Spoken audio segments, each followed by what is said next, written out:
African leaders from close to 10 countries. We will hear from them in the course of the next 2 hours on how we can accelerate progress towards an Africa free from violence against children.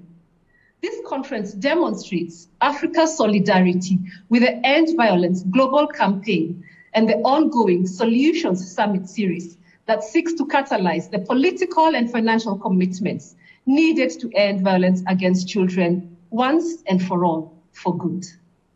Today, we will also be launching 3 reports that are rich in data and evidence. These reports document Africa's progress, but also the challenges faced and the reality about African government's capacity to address violence against children. They document as well African solutions that have been effective in addressing violence.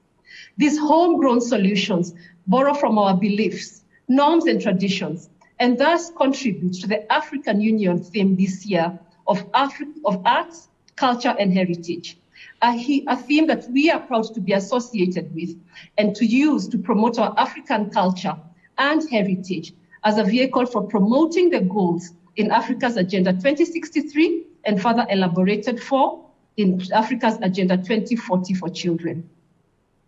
Before we move too far, allow me a few technical points. We have live interpretation available. Please select your preferred channel at the bottom of your screen. Also, please keep the conversation going on our social media channels using the hashtag #EndViolence. This event is being recorded and is being streamed live on our YouTube and Facebook channels. The recording will be made available later on our social media pages and our websites. Your Excellency, ladies and gentlemen, it is my honor to now invite Mrs. Graça Machel, a distinguished African stateswoman, a strong advocate for children and women, and the chairperson of the African Child Policy Forum's International Board of Trustees, to deliver the opening remarks and proceed to invite our chief guest. Madam Machel, you have the floor.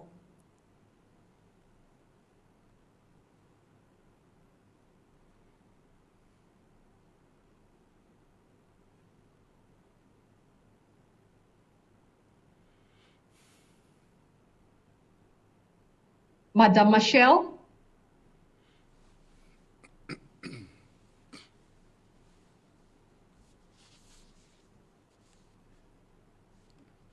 Apologies to our audiences. I think we are having a bit of a technical challenge with Madam Graça Machel. I'm sure she will be joining us in the course of the session. Allow me, therefore, to take this opportunity and the honor to invite the President of the Republic of Malawi, His Excellency, Dr. Lazarus Chakwera, to deliver to us this morning the keynote address for this key conference on Pan-Africa's efforts to end violence against children. Your Excellency, welcome. You have the floor.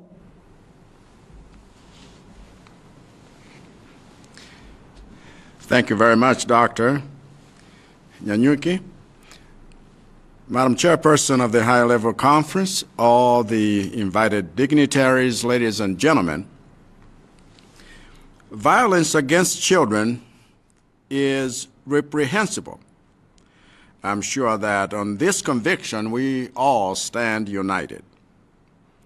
It therefore encourages me to see you all at this event, for we are here to reflect on Africa's success against this evil and to mobilize political commitments to end it across Africa. As a continent, we have made great strides in coming up with frameworks and instruments for the protection of our children.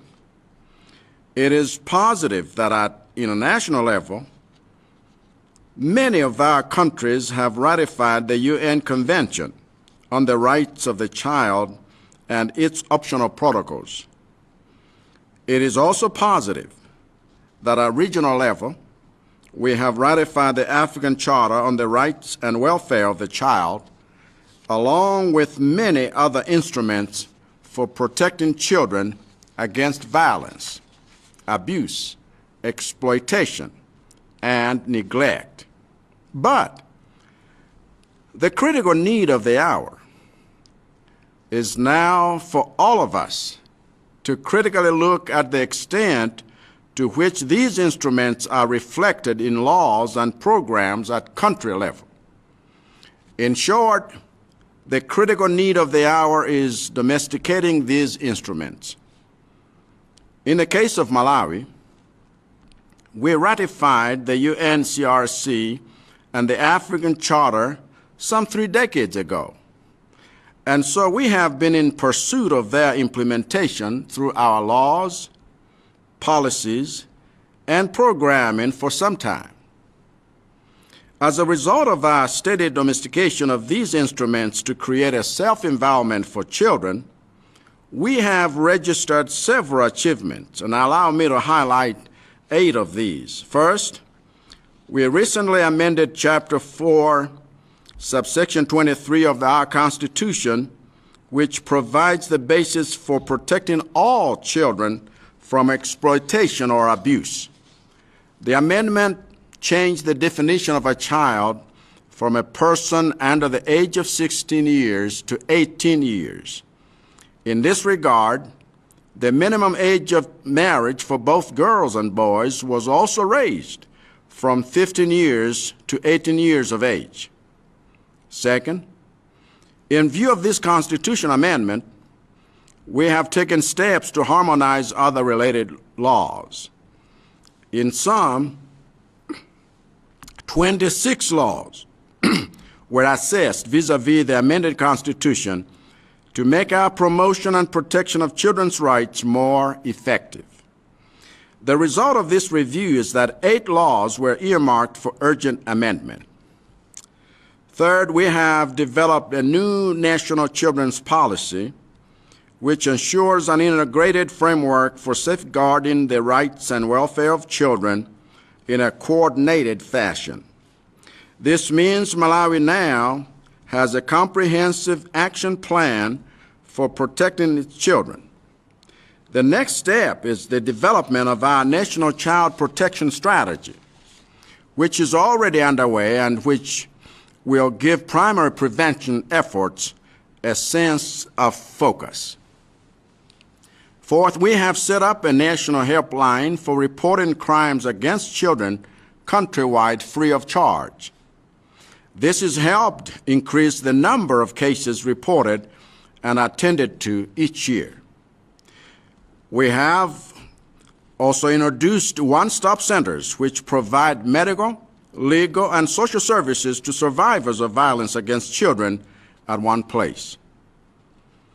We have implemented a multi-sectoral coordination mechanism at principal secretary level to effect the National Action Plan on combating violence against children. This has been augmented by a substantial investment of resources for supporting child-sensitive responses and support services to children who have either experienced violence or are at risk of being exposed to it. And number 7, we are working towards becoming a pathfinding country by joining the pathfinding initiative of the Global Partnership to End Violence Against Children. This will put Malawi in a position to lead efforts to end violence against children and share lessons and solutions from its activities with other countries in Africa and beyond.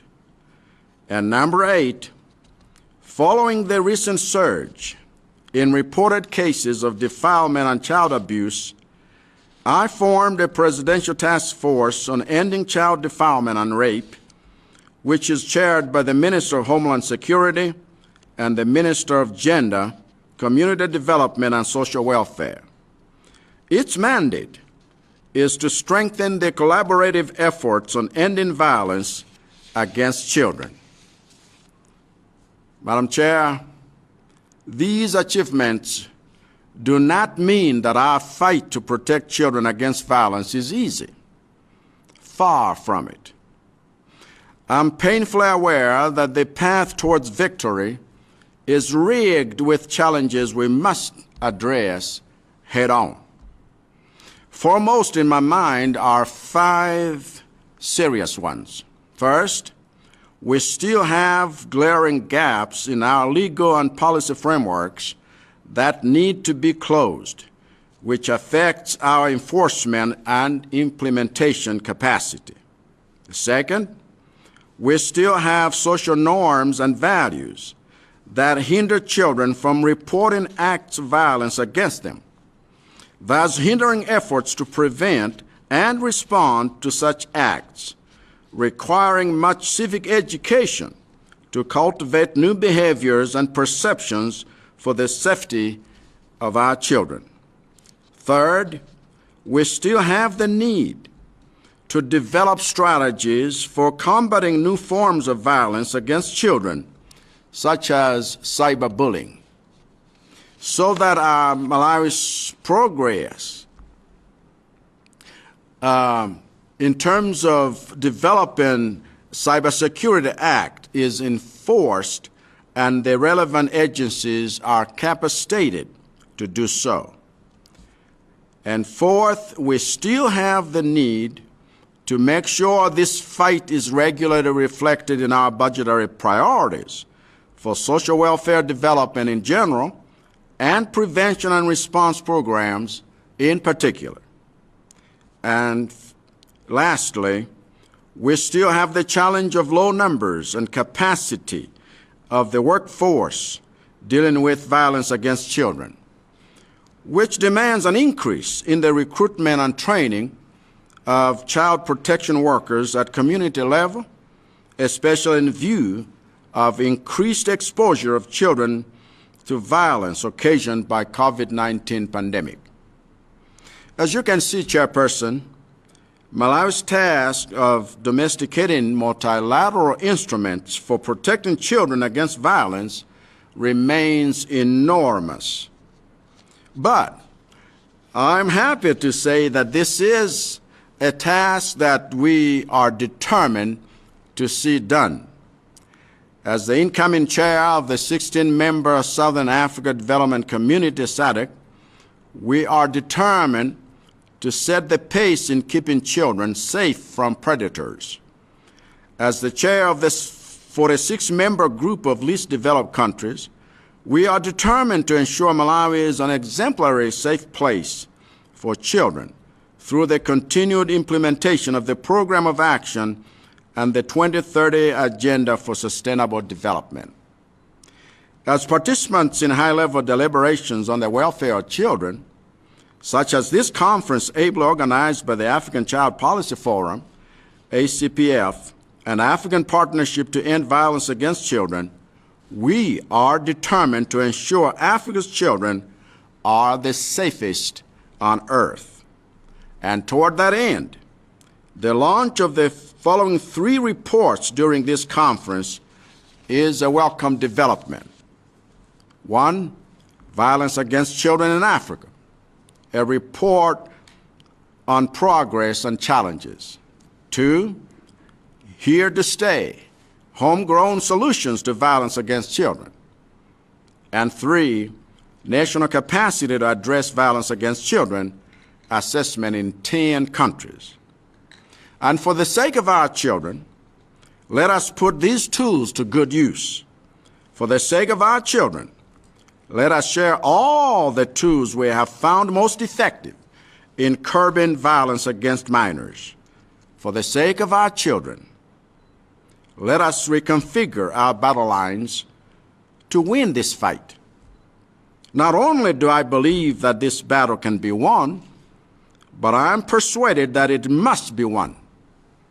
After all, doesn't the future of our societies depend on this?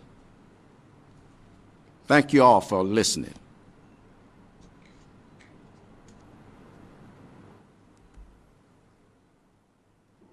Thank you, Your Excellency, President Lazarus Chakwera of the Republic of Malawi.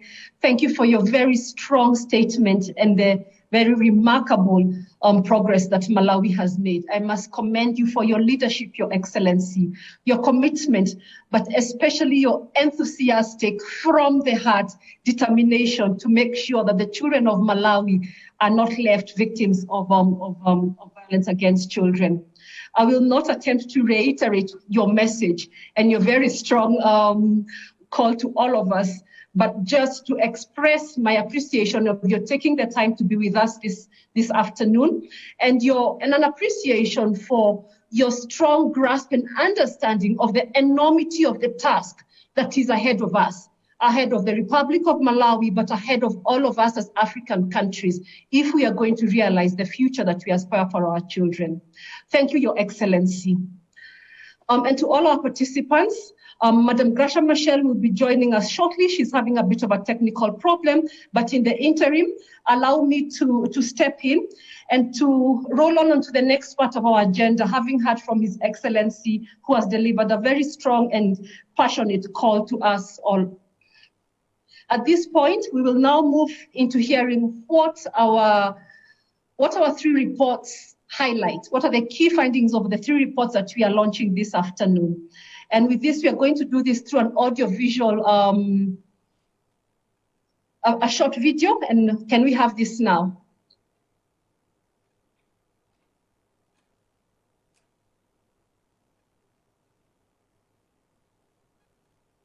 Can we roll into our video now, please?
Should be a slight technical hitch. We can't hear anything from there, but President Dr. Lazarus Makathi Chakwera made his keynote address moments ago. He spoke about making sure that children are safe.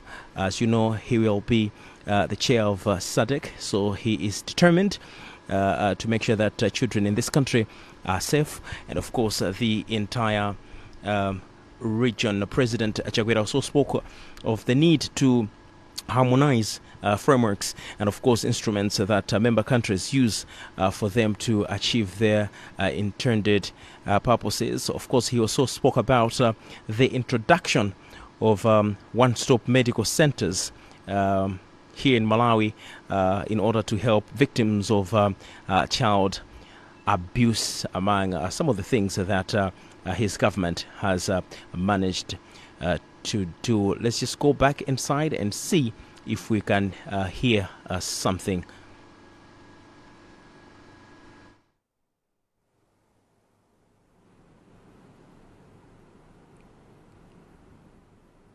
zamakina internet ndi msonkhano omwe kuchitika ndithu m'maiko osiyanasiyana timafotokoza poyambirira pacha kuti mtsogoleri wa dziko lino akuchita nawo msonkhano umenewu kuchokera kuno kumudzi tili kuno ku Kamuzu Palace, koma ndithu msonkhano umenewu kuchitika ndithu m'maiko osiyanasiyana.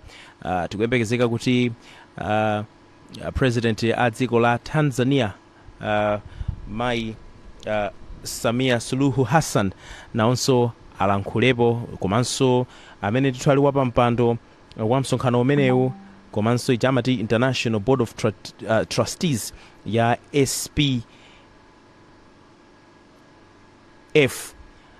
Mind to Gracia Machel nawonso akuyembekezeka kuti alankhule ku mkumano umenewu omwe cholinga chake chachikulu nkufuna kuonetsetsa kuti ana ndiwotetezedwa. Mukudziwa ine kuti maiko ngati Malawi, maiko ngati Tanzania, Mozambique, Zimbabwe ali ndi malamulo osiyanasiyana amene amagwiritsa ntchito maiko amenewa ncholinga chofuna ndithu kuteteza vana. Ndiye msonkhano uno chachikulu ndikungofuna kuunikira kuti kodi malamulo amenewo akugwira bwanji ntchito. Ndiye mtsogoleri wa dziko lino Dr. Lazarus Makathi Chakwera anayankhula kuti malamulo ngati amenewa alipo ndithu okwanira, koma mwina nthawi zina amakhala ngati kuti malamulo amakhala ngati akukana kuti lamulo lina lukamba zina, lamulo lina lukamba zina. Ndi anati pofunika kuti malamulo ngati amenewa akhale ndithu okamba chimodzi. Tiyeni pakati pano timve kuti kodi mkatimu akuchita zotani.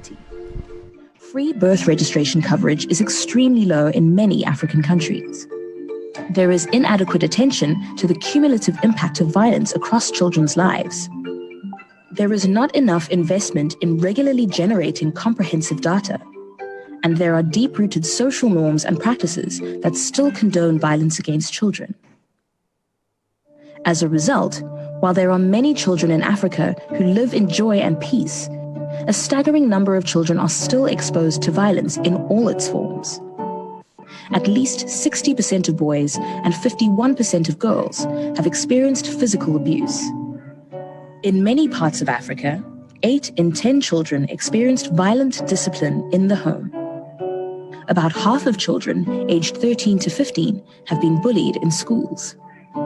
The continent has the highest median rates of child neglect in the world, with almost 42% of girls and 39% of boys being neglected by their caregivers. In some countries, 30 to 40% of adolescent girls are victims of sexual violence before the age of 15, and sub-Saharan Africa has the highest incidence of child trafficking in the world. Female genital mutilation is still almost universal in some countries, including Somalia, Guinea, and Djibouti, even though other countries have had success in bringing this rate down. Some children experience violence in a more sustained and damaging way than others because of their circumstances. Sexual violence inflicted on children with disabilities is high in many countries. Children with albinism are sometimes subjected to crimes and extreme forms of violence. Children living and/or working on the street are subjected to increased physical and sexual abuse. Increasingly, travel and tourism have become a key frontier for sexual exploitation of children. Terror attacks on civilians, including children, have become a grave child rights challenge. And online, children now face risks of sexual abuse through technological platforms. The COVID-19 pandemic has brought additional challenges in preventing and responding to violence against children. With more than 120 million schoolgirls at home in Africa due to COVID lockdowns, exacerbating their vulnerability, there has been a spike in reports of child abuse, domestic violence, and sexual offenses. With so much of our present and future at stake, ending violence against children has become one of the most important priorities of our time. Reaching the goal of a continent free from violence against children will thus require stakeholders to act collectively and decisively. AU and sub-regional bodies must demonstrate political leadership, fight impunity through administrative and judicial processes, and act in solidarity by accelerating the implementation of the relevant goals of Agendas 2063, 2040, and 2030. National governments need to ensure that treaties are fully ratified without reservations, and to harmonize domestic laws accordingly. Laws that criminalize all forms of violence against children must be enacted to enhance protection of children from violence. Adequate budgeting should be in place to fund a comprehensive national plan of action that is anchored within a robust child protection system that prioritizes prevention. Evidence and data on the magnitude of the phenomena, system gaps, and solutions must inform action. Civil society organizations need to engage in multifaceted advocacy and engage with governments, Pan-African and sub-regional bodies to influence policy. At a community level, they should support families to be at the forefront of violence against children prevention and response, and scale up homegrown good practices. UN agencies and international organizations should continue to provide assistance, both technical and financial, to governments and CSOs. They can also complement data collection efforts through enhancing national surveillance. The vision of creating an Africa free from violence against children starts with each of us as individuals, examining our attitudes and behaviors to ensure that we never perpetuate these issues. We invite you to take a pledge, to make a personal, lifetime commitment to help end all forms of violence against children. Let us speak out against violence against children wherever and whenever it occurs, be it in our families, at work, or in our communities. It is only through nurturing a culture of rights and dialogue that we will be able to achieve a society that is humane and free from violence, where children are raised in an environment of peace and security.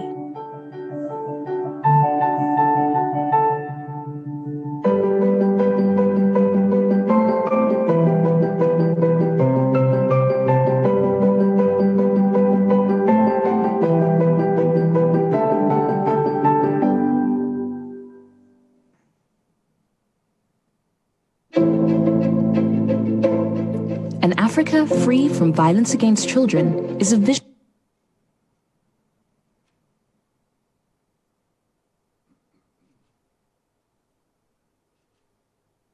Thank you. Thank you for the video, and to Your Excellencies,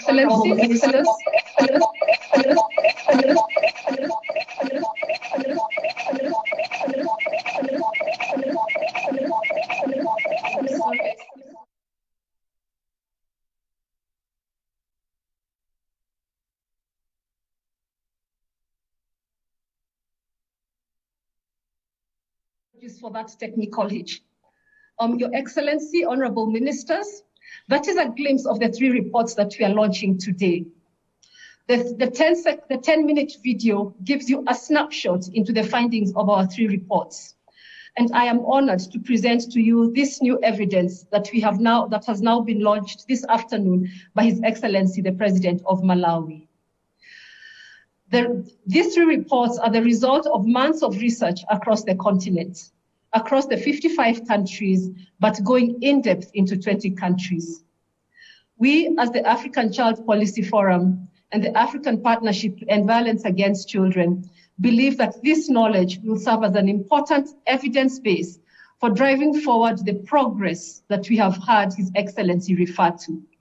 It will catalyze political commitments and allocations of financial resources to prevent the staggering numbers, magnitude, and nature of violence faced by our children, from sexual violence, female genital mutilation and trafficking, to online sexual abuse.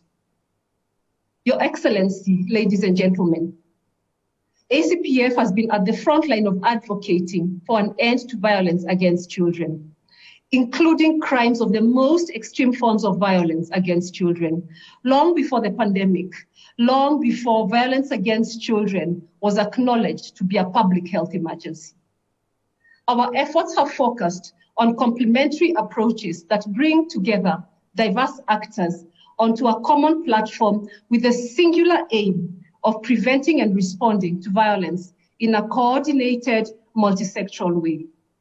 And that is the reason we are here today, to put our minds, voices, and actions together to multiply the impact of our individual efforts.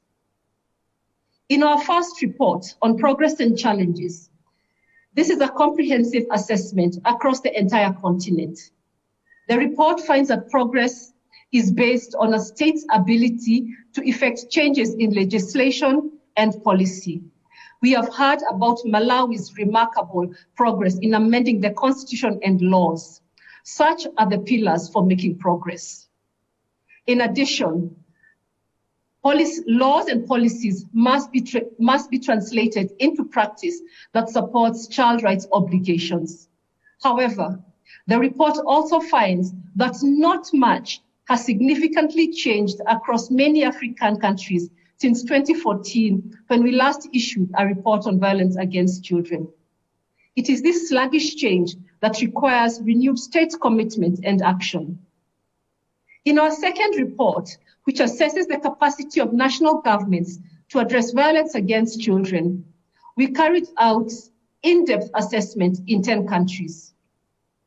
We sampled 2 countries from each of Africa's geopolitical sub-regions in an attempt to be representative of the continent, but acknowledging the limitation because of Africa's rich heterogeneity.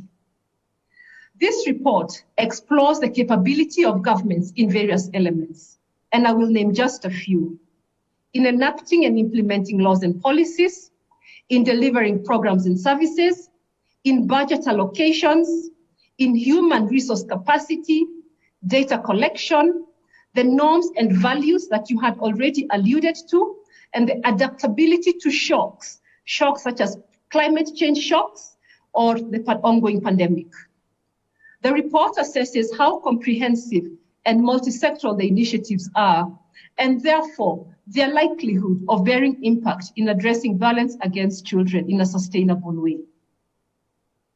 In our third report on homegrown solutions to violence against children, you will find a fascinating read. You will enjoy in it reading the analysis of 15 promising initiatives that show how they are effective, locally relevant, and acceptable. This report identifies 3 commonalities between the 15 promises that work. It identifies that they are able to address root causes of violence, they're able to reduce risk factors for violence, and they promote behaviors that protect children. Your Excellencies, Honorable Ministers, ladies and gentlemen, some of these initiatives were not large. Some were tiny, small, at community or family level, led by individuals, while we identified others that were large at national scale. But no matter how small, we found that each of these initiatives had visible impacts on the lives of children. Among those with the greatest impact, we found that the participation of children themselves was a major enabling factor for sustainable impact at all levels, from family level to national level. Your Excellency, Honorable Deputy Chairperson of the African Union, Honorable Minister, these reports confirm that our African solutions do work in addressing the problems on our continent. Allow me to emphasize, during this year of African art and heritage, themed by the African Union, the role that our culture plays in shaping acceptable solutions. And I quote from a proverb that holds true in many of our communities, that it takes a village to raise a child.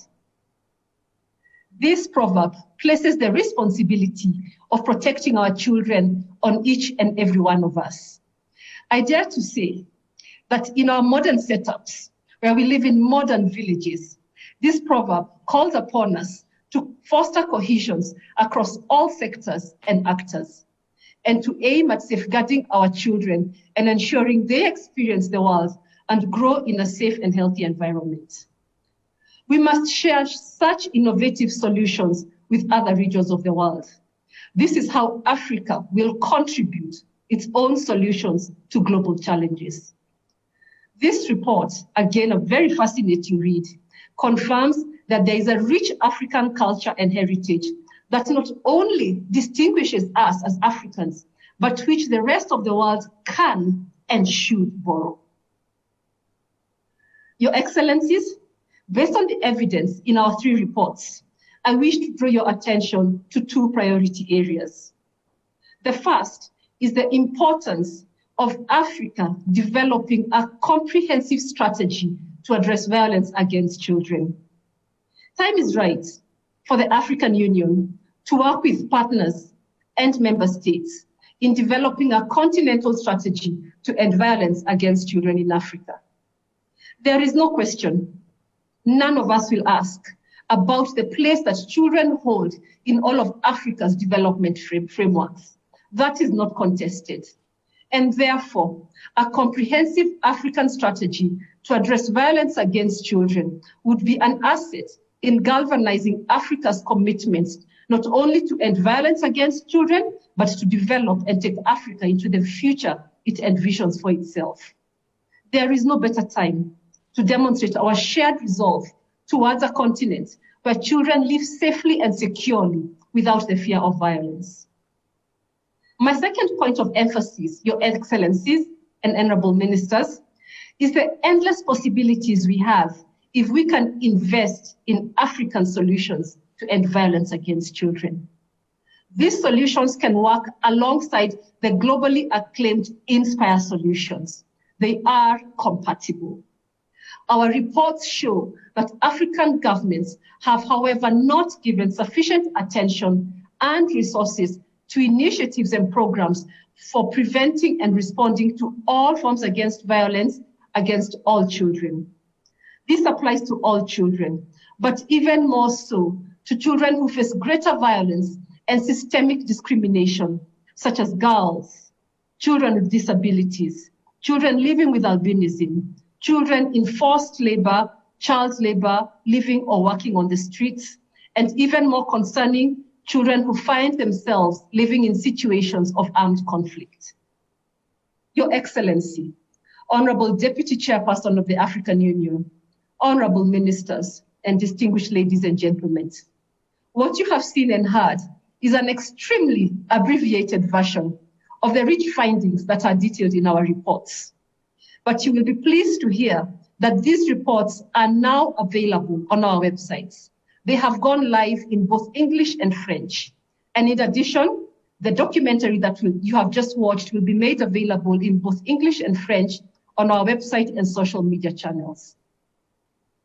Excellencies, with those brief remarks on our three reports, allow me to now take you into the next session of our conference today. In this next session, we will be hearing about global and African perspectives on violence against children. Our speakers will frame today's conversation within a global context, linking Africa to the global agenda and to the broader African agenda and aspirations. Both these perspectives, global and African, will enable us to see violence against children not as an isolated or solitary issue, but as a universal concern that is interlinked with everyone and everything, with our economic and social development, with peace and security, even with climate change and COVID. And therefore, I have the privilege of introducing to you our next panel of speakers. We are privileged to have with us this afternoon our very own Dr. Najat Mala Majid, the Special Representative of the UN Secretary General on Violence Against Children. Dr. Najat, I welcome you to share with us your reflections given and speaking from your global mandate and responsibility. Dr. Najat, you have the floor. Thank you, Joanne. Excellencies, distinguished participants, ladies and gentlemen, all protocols observed, and I regret to not see my dear sister Graça Machel. It is a pleasure to contribute to this important virtual high-level conference towards an Africa free from violence against children, organized by the African Partnership to End Violence Against Children and ACPN. Ladies and gentlemen, we know that violence against children remains a global problem affecting every country and every region. We know that violence against children occurs in many settings. It happens in the circle of trust. It happens in schools. It happens in the community, including in the context of sports, cultural and religious organizations. It happens in institutions for the care and protection of children. It happens in detention facilities. It happens on streets. It happens in travel and tourism. It happens in humanitarian settings, in conflicted areas. It happens online. The same child could be victims of various forms of violence, often children sadly experience a continuum of violence. We know that violence against children has devastating and lifelong consequences for the health and well-being of children. In addition to the human cost, the economic cost of violence is highly significant. The drivers of violence against children are multidimensional and interlinked, echoing the interlinkages among the SDGs and the importance of an integrated approach to implementing the 2030 Agenda, the 2040 and 2063 African Agenda. We cannot hope to end violence against children if harmful social norms, if poverty, if hunger and food security, if lack of access to health, education, justice, social protection for the most vulnerable, decent work and living conditions, if social exclusion, inequalities, gender discrimination, if climate change, peace and human safety, and if impunity are not addressed. Equally, progress towards these three agendas will be impeded if we do not end violence against children. In the last 3 decades, Africa has made significant progress to fulfill international legal obligations enshrined under the Convention on the Rights of the Child and the African Charter on the Rights and Welfare of the Child. Many African countries have already conducted back national survey, undertook legal reforms, developed national policies and strategies to end violence against children, renewed their commitment. There are also, as highlighted by Joanne, important initiative on child participation and child empowerment, and a strong mobilization supported by a vibrant civil society and community-based organization. However, violence against children is still widespread due to weak implementation of laws and policies, due to social disparities, due to the lack of dedicated human and financial resources, due to political instability, due to unsafety and conflict, due to impunity, due to persistence of harmful and discriminatory social norms and practices, and due to lack of accountability. Ladies and gentlemen, the situation was challenging before the pandemic, and the COVID has magnified the problem. Almost 18 months has passed since the outbreak of the COVID-19 pandemic, and we know the negative effects of the pandemic are more serious than what we could have imagined. It has increased the risk of violence against children, both at home and online, as well as gender-based violence, that will have long-lasting impacts. It has left millions of orphan children due to the loss of many parents and other caregivers resulting from COVID-19. It has impacted children's mental health and well-being. It has exacerbated poverty and school dropout. It is estimated that an additional 142 million more children fell into poverty in 2020, increasing the risk of children being exposed to various forms of violence. Millions more children are likely to enter child labor, and an additional 13 million girls are at risk of child marriage over the next decade. It has exacerbated existing inequalities, rendering those who were already more marginalized and vulnerable to violence before the pandemic to even greater risk, including girls, poor children, children with disabilities, indigenous children, children from minorities, refugees, displaced and migrant children, children living or walking on the street, children in alternative care, children in detention, children in conflict areas, among others. It has also increased smuggling and trafficking in children by expanding both supply and demand.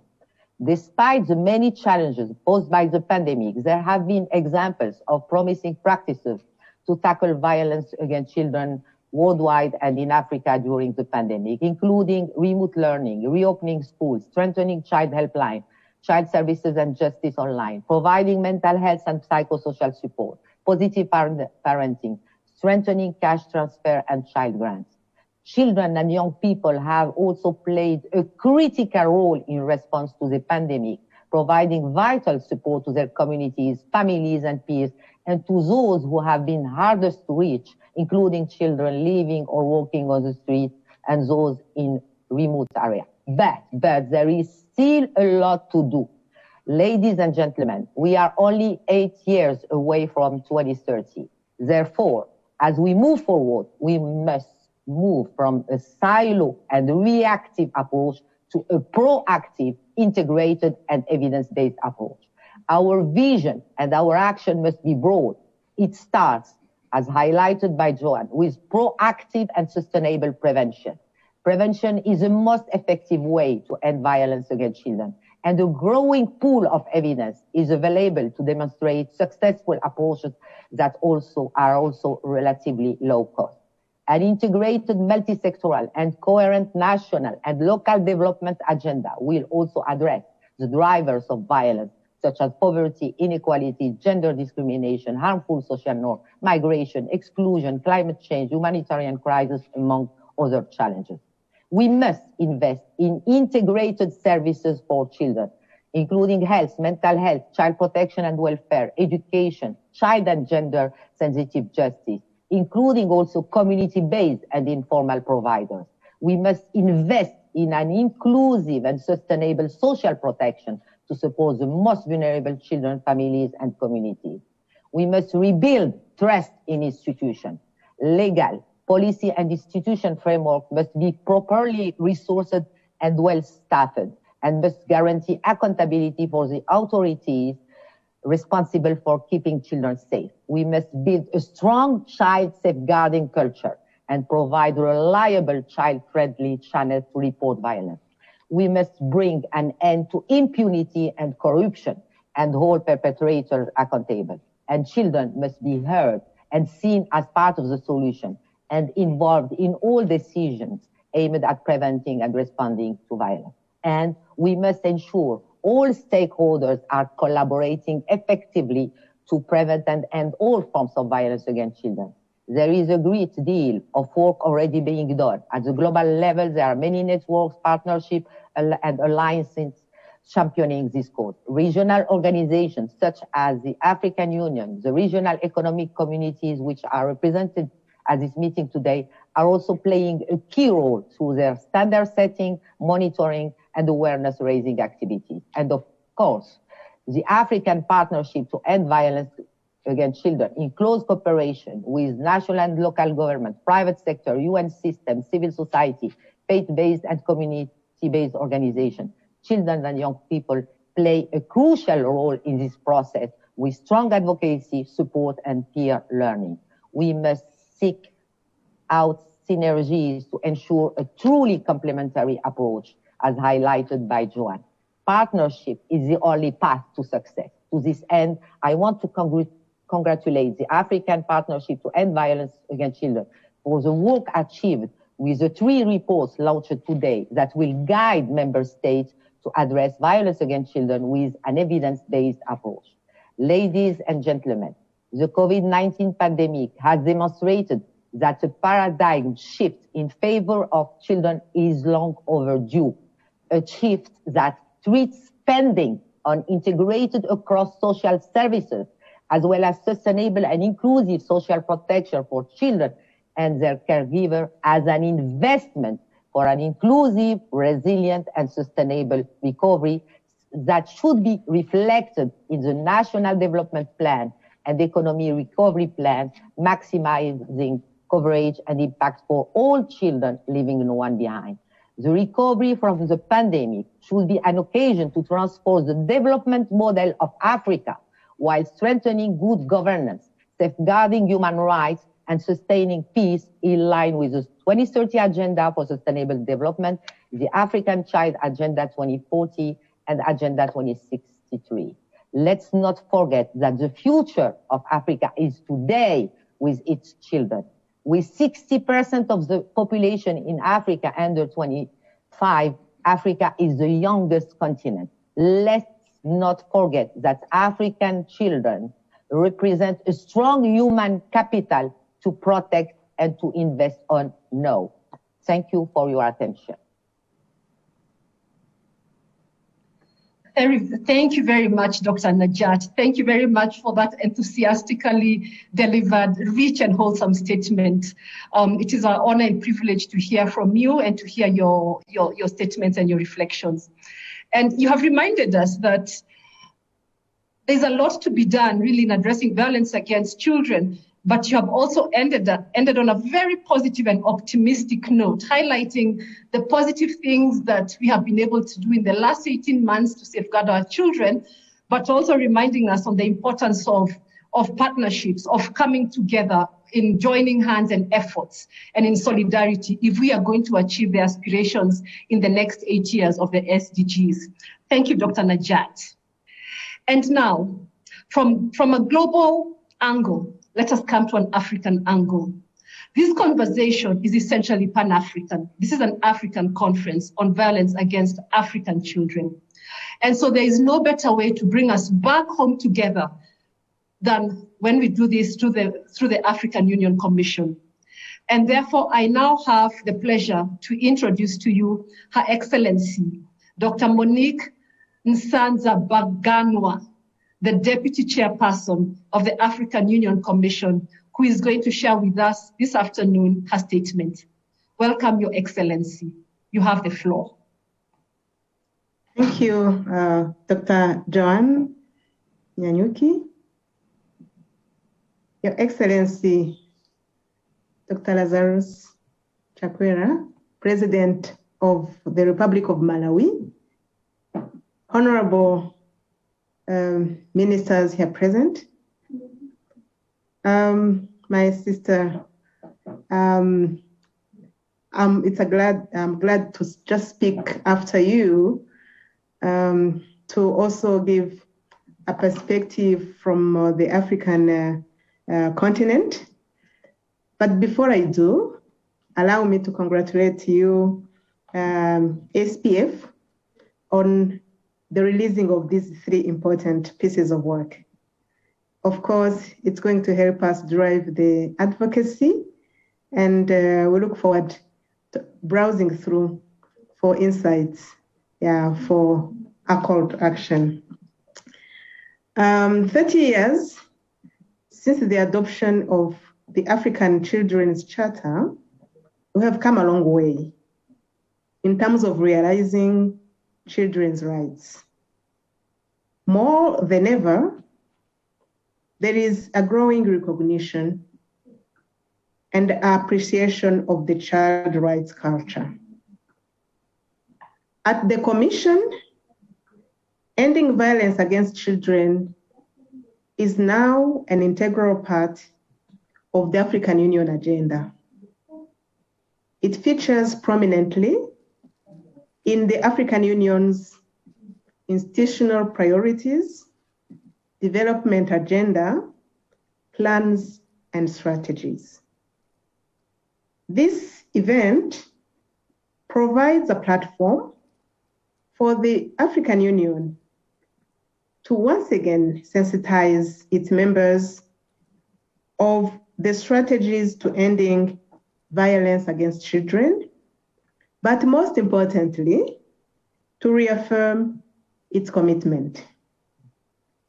Here, I would like to draw your attention to 2 most important AU frameworks, namely the Agenda 2063, whose aspiration 6 calls for elimination of all forms of discrimination and violence against women and girls by 2063. And also the Agenda 2040, whose aspiration 7 provides that by 2040, member states should ensure no child is exposed to any form of violence, including gender-based violence, in the public or private spheres. These 2 agendas define our vision and guide our actions towards an Africa free from violence against children. Every year, on 16 June, the African Union and its member states observe the Day of the African Child, which calls for serious self-analysis and commitment towards addressing the numerous challenges they face in Africa. In 2020, The theme was access to a child-friendly justice system in Africa. In 2017, the day was commemorated, focusing on accelerating protection, empowerment, and equal opportunities for all children in Africa by 2030. Beyond this, with the support from partners, African Union runs various thematic campaigns to end violence against children, on the elimination of harmful cultural practices, such as African Union campaign to end child marriage, and African Union initiative on ending female genital mutilation.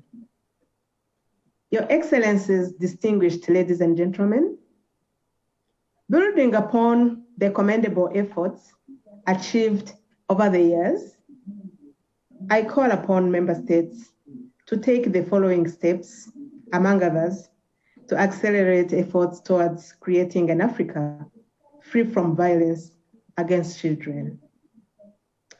Step number 1, enhancing political commitment to end violence against children, including through elevating violence against children to the status of a national concern.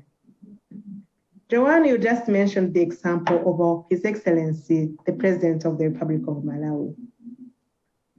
The AU recognizes, acknowledges, and commends Africa governments that have taken a public commitment to ending violence against children at national levels through legal, policy, and programmatic actions plan.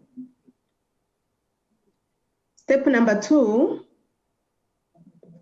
is aligning national strategies with Agenda 2063, Agenda 2030, and Agenda 2040 priorities. Again, Dr. Joanne, you mentioned that there is a strong case for having an African strategy on how we are going to implement these priorities in a coherent and well thought through manner. I'm taking that. It's been now 5 years since the adoption of these frameworks I've just mentioned have been adopted. And implementation started, albeit in an uneven and inconsistent manner. Therefore, it is important for AU member states to accelerate the implementation of these frameworks, especially when it comes to ending violence against women and girls and violence against children, specifically the timelines, the immediate ones that run to 2023. Action number 3, or recommendation number 3, so Africa needs to invest more in knowledge generation and evidence-based solutions. Again, congratulating ACPF on generating some evidence for action. So to understand the impact, extent, and magnitude of violence on children and the future of the continent fully, one needs to look at such evidences like the ones you have released today. So these 3 reports give us an overview of the situation of the violence against children, of the progress made, of opportunities lying ahead, and also the challenges, examples of the capacities of selected member states to prevent and respond to the violence against children, and most importantly, promising solutions from the continent. Step number 4, Africa needs to strengthen the capacity of civil society organizations to speak in one voice in combating violence against children. Finally, allow me to commend the African Child Policy Forum for initiating this important platform, a multi-stakeholder platform to end violence against children. African Partnership to End Violence Against Children is all-encompassing and very inclusive. And I therefore pledge the African Union's and my own unwavering support towards the agenda to end violence against children, as well as work with Africa Child Policy Forum and African Partnership to End Violence Against Children to advance the violence against children's agenda in Africa. I thank you for your kind attention.